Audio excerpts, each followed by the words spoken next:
I was 29 years old when I watched my father hand my twin brother the keys to my house. Not just any house. My house. The one I'd spent 5 years renovating with my own hands and money. The one I'd saved from ruin, with $72,500 of my life savings. The one my parents had promised would someday be mine. Drop a comment, and let me know where you're listening from, and what time it is for you right now. I'd love to know who's part of our community. And there it was, being gifted to Hunter at his engagement party, like it had never been mine at all. My father tapped his champagne flute, silencing the garden party. To Hunter and Olivia, he announced, his voice booming with pride. We wanted your first home to be special. So, we're giving you the carriage house. I know I put a lot of sweat into fixing that old place up, but seeing you start your life there makes it all worth it. The applause was polite, immediate. I stood frozen near the buffet table, a half-empty glass trembling in my hand. He claimed he renovated it. He claimed he paid for it. In one sentence, 5 years of my labor, my capital, and my sweat were erased. I looked at my mother, Patricia. She caught my eye and offered a small, tight smile, the kind that said, "Don't you dare ruin this." I realized then that in my family's eyes, I wasn't a daughter. I was just the contractor they didn't have to pay. My name is Destiny, and what I'm about to tell you isn't just a story about a house. It's about discovering how far a person can be pushed before they finally push back. From the outside, the carriage house looked like a dream. A charming, historic dependency on my parents' sprawling Connecticut estate. But 5 years ago, it was a rotting shed. The roof was a sieve. Raccoons had colonized the attic. The insulation was non-existent, just decades of mold and mouse droppings. When I moved back home after college to start my landscape architecture business, my father offered it to me.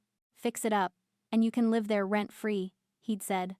Consider it sweat equity. When we're gone, it's yours. It sounded like a fair deal. I was young, ambitious, and desperate for a project. I didn't see the trap. I didn't see that I was stepping into a dynamic that had been set since birth. Hunter was the golden child, charming, reckless, always bailed out. I was the fixer, steady, reliable, always cleaning up the mess. While Hunter was losing investors' money in failed cryptocurrency schemes, I was building a reputation for precision and reliability. I poured everything into that structure. I didn't just paint walls. I rebuilt them. I dug the drainage trenches myself. Blisters forming over blisters. To stop the basement from flooding every spring, I designed and installed a proprietary smart irrigation system that linked the entire property's water management to a central server I controlled. I sourced reclaimed white oak for the millwork, sanding it down by hand until my shoulders burned. Then came the lien. 2 years in, a sheriff's deputy showed up with a notice. My father had forgotten to pay a contractor from a previous renovation on the main house. The carriage house was collateral. If the $72,500 wasn't paid, the bank would take it. My father sat me down, looking beleaguered. I'm a little liquid light right now, Destiny. If you cover this, it's just more equity for you. It's your house anyway, right? I wrote the check. It was every cent I had saved from my first big commercial contract. I remember handing it to him, feeling a knot of anxiety but pushing it down. Why did I do it? Why did I keep investing in a property I didn't hold the deed to? It's the trap of normalizing cruelty. When you grow up as the scapegoat, you are trained to believe that love is a transaction. You believe that your residency in the family is a subscription service, and the price is your labor. I thought if I just worked hard enough, if I paid enough bills, if I fixed enough broken things, I would finally purchase my safety. I thought I was investing in my future. I didn't realize I was just increasing the asset value for my brother's inheritance. By the time I was finished, the carriage house was valued at triple what it had been. It was a masterpiece of modern efficiency wrapped in historical charm, and I had done it all while believing the lie that it was mine. Standing there at the party, watching Hunter accept the deed with that easy, unearned smile, the fog finally lifted. I looked at the champagne in my glass. I didn't drink it. I set it down on a side table. The transaction was over. My subscription had just been canceled. And now, I was going to audit the books. The morning sun hit the hand-scraped white oak floors I had installed on my hands and knees, illuminating the grain in a way that usually made me feel proud. Today, it just felt like I was standing inside a beautiful corpse. I checked my phone, foolishly expecting an apology. Maybe a text from my father saying he'd had too much scotch, that it was a misunderstanding. Instead, I saw a notification from Hunter. Olivia and I need the space by the 1st. We have contractors coming to paint. Move out immediately. You have 48 hours. 48 hours. To dismantle 5 years of life. To vacate a home I had literally built from the studs up. Then came the follow-up from my mother, Patricia. Don't make a scene, Destiny. We're doing this for the family legacy. Just be graceful for once. Graceful. That was her code word for silent. For compliant. For letting them cannibalize my life without screaming. I sat on the edge of the bed, the mattress sinking under the weight of the betrayal. A part of me, the old part, the fixer, wanted to bargain. I wanted to drive up to the main house, show them my spreadsheets, show them the receipts for the HVAC system and the copper gutters, and beg them to acknowledge my contribution. I wanted to ask how they could do this. Then my phone buzzed again. It was a text from my cousin, Sarah, who lived in the city. Hey, I just got off the phone with Aunt Patricia. She's crying, saying you've been squatting in the guest house for years without paying rent and now you're refusing to leave. Is that true? I thought you were managing the estate? The air left the room. They weren't just stealing the house. They were stealing my reputation. They were rewriting history in real time to justify the theft. To the rest of the family, I wasn't the daughter who had saved the property from a lien. I was the leech who had overstayed her welcome. They were gaslighting the entire extended family to cover their greed. That lie was the demolition order. The grief I had been feeling, that heavy, suffocating pressure in my chest, evaporated. It was replaced by something cold and hard. A structural steel beam of clarity. I didn't cry. I didn't text Sarah back to defend myself. Defense implies there is a misunderstanding. This wasn't a misunderstanding. It was a hostile takeover. And in my line of work, when a client defaults on a contract and attempts to seize intellectual property, you don't argue. You initiate site decommissioning. I stood up and walked to my desk.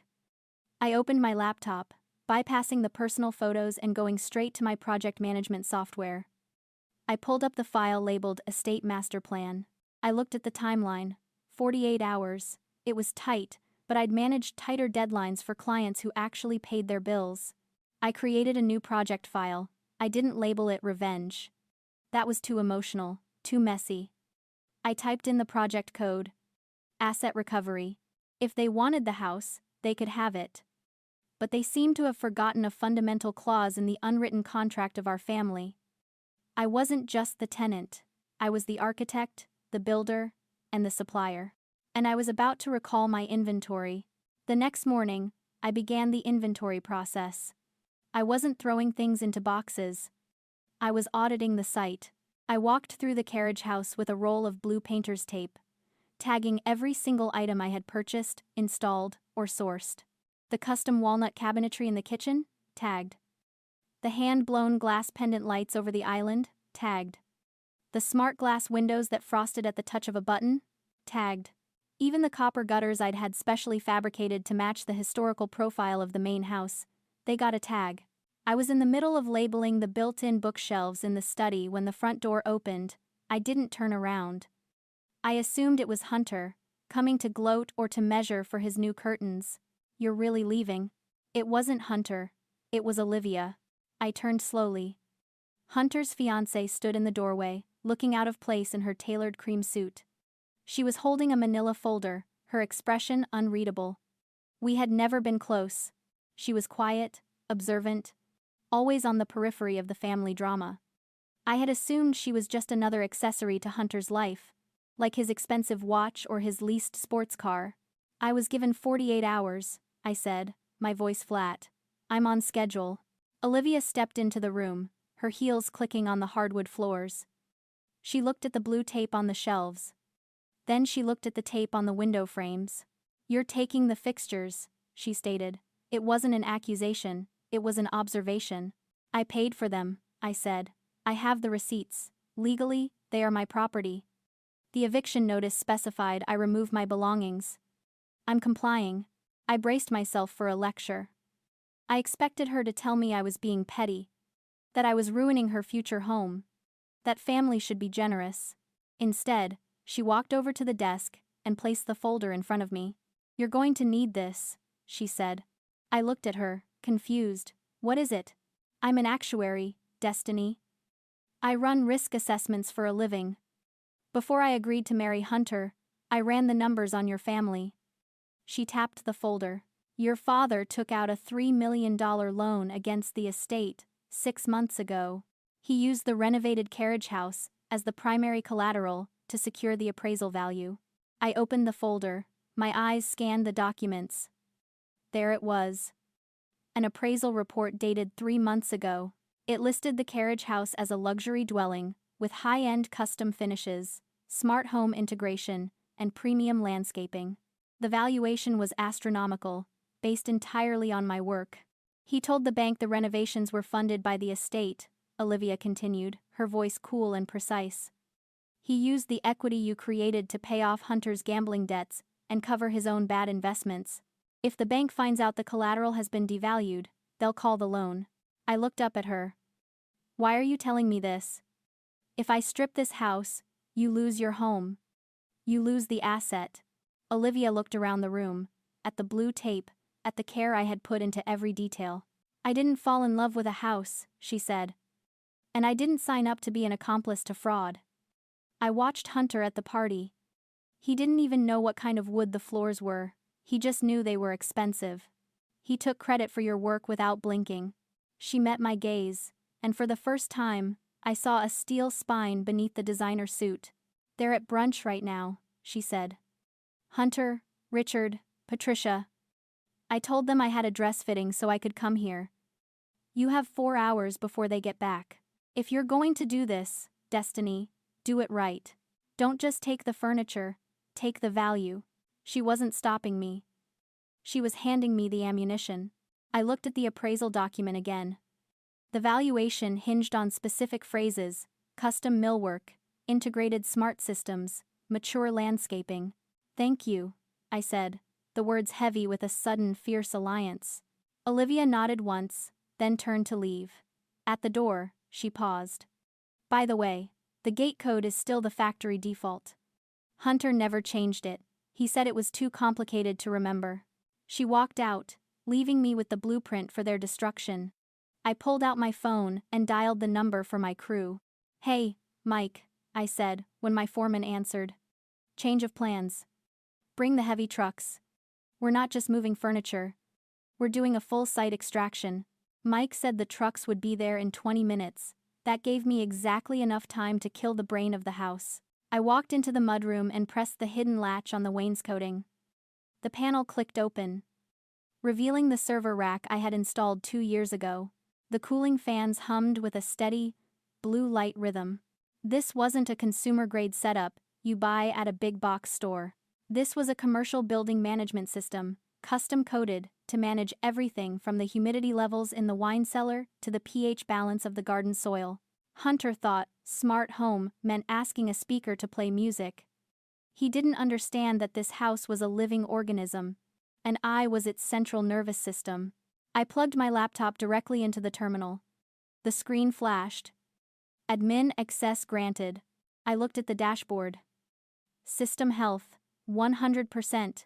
My father had bragged about the modern efficiency of the guest house to his golf buddies. He loved showing off how the lights adjusted automatically to the time of day, or how the floors warmed up before you even stepped out of bed. He thought it was magic. He didn't realize it was a subscription service, and he had just fired the provider. I didn't just turn the systems off. That would be too easy to fix. I initiated a firmware purge. First, the climate control. I deleted the heating and cooling profiles. I locked the geothermal pumps into a permanent off state and encrypted the access key. Without the code, the HVAC unit was just 1,000 pounds of useless scrap metal. Next, the irrigation. This hurt the most. I looked at the map of the garden on my screen, the hydration zones for the hydrangeas, the misting schedule for the ferns. I had programmed this system to conserve water while keeping the grounds lush. I hovered over the delete command. If they wanted the land, they could water it by hand. I executed the command. The valves slammed shut deep underground. Finally, the security. I didn't want them locked out. I wanted them exposed. I programmed the electronic gates to lock in the open position. I disabled the cameras. I turned off the perimeter sensors. Then, I set the dead switch. I created a geofencing protocol linked to my phone's GPS. The moment I crossed the property line, the server would execute a total system wipe. It wouldn't just erase the settings, it would corrupt the boot drive. The house wouldn't just be dumb, it would be lobotomized. I hit enter. The change was instant. The subtle, white noise hum of the server fans died down. The blue status lights on the rack flickered and went dark. The ambient warmth of the floor heating began to fade. The house suddenly felt heavy. Silent. It was no longer a home. It was just wood and wire. It was a shell, waiting to be gutted. I closed the panel. The silence in the hallway was deafening. It smelled like stagnant air and ending things. Outside, the rumble of heavy diesel engines broke the quiet. Mike's trucks were rolling up the driveway. The demolition was about to begin. The extraction team operated with the efficiency of a pit crew. There was no shouting, no wasted movement. Just the sound of drills reversing, heavy boots on floor protection paper, and the hydraulic whine of the liftgate on the box truck. Mike, my foreman, didn't ask questions. He knew my parents. He knew how many times they'd changed orders on the main estate without paying for the overages. When I told him it was an asset recovery, he just nodded and handed out the pry bars. We started with the exterior to beat the clock. The 3 mature Japanese maples I'd sourced from a specialist grower in Oregon were dug up and burlapped in 20 minutes. Where there had been an architectural focal point, there were now 3 perfectly round, gaping holes in the earth. It looked like the property had been cavities drilled into it. Next came the copper gutters. They came down in long, shimmering ribbons, leaving the eaves naked and exposed to the elements. Inside, the kitchen island, a 3-ton monolith of quartzite and walnut, was disassembled.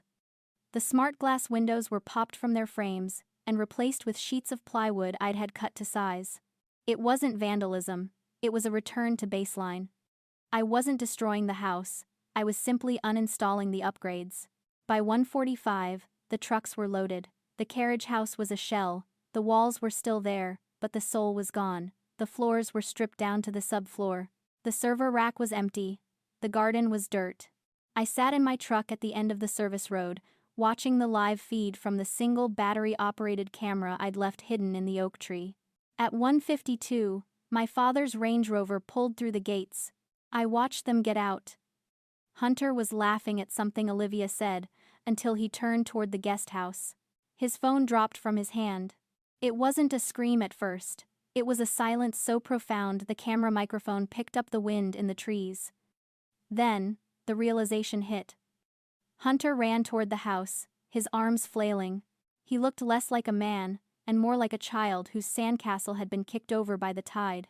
Richard and Patricia followed, moving with the stiff, jerky motions of people in shock.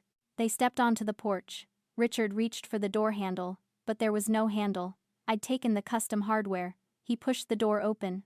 They walked into the darkness. I zoomed in on the feed. I watched them stumble through the empty rooms. Hunter was kicking the wall, screaming about theft, about calling the police. Richard was standing in the middle of the kitchen, staring at the exposed plumbing lines where the island used to be. He wasn't screaming, he was vibrating. He pulled out his phone, dialed 3 numbers, and then froze. He lowered the phone slowly. He remembered. He remembered the loan application.